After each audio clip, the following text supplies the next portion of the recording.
ఇంతమందిని పెట్టుకొని గుడికొత్తుడి అది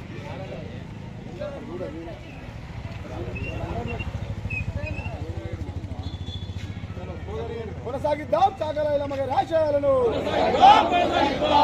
కొనసాగిద్దాం చాకల ఐలమ్మ గారి ఆశయాలను.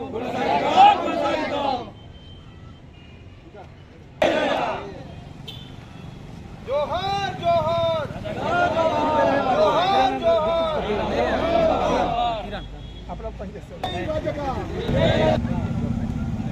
హమీరావుపేట మండల కేంద్రంలోని ఈరోజు ఐలమ్మ గారి జయంతి సందర్భంగా ఆమె 129వ జయంతి సందర్భంగా ఇక్కడ వారికి ఘనంగా ఈ జయంతి సందర్భాలను జరుపుకోవడం జరిగింది. మండల రజక సంఘ ఆధ్వర్యంలో పార్టీలకు అతీతంగా రాజకీయ నాయకులు, అన్ని పార్టీల రాజకీయ నాయకులు, పుర ప్రముఖులు, ప్రజాప్రతినిధులు ప్రతి ఒక్కరు కూడా కలిసి సమిష్టిగా ఇవాళ ఈ జయంతి సందర్భంగా ఇక్కడ జయంతి ఉత్సవాలు ఇవాళ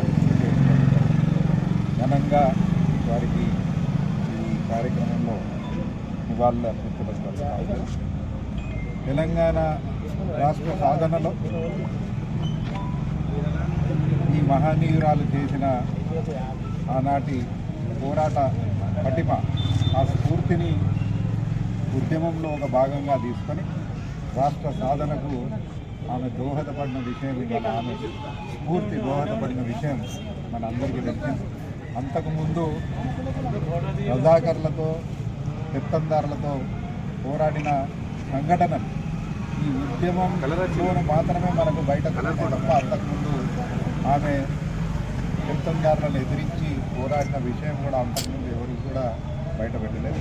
అటువంటి స్ఫూర్తి ఇవ్వాలి ఈ రాష్ట్ర సాధనకు, రాష్ట్రం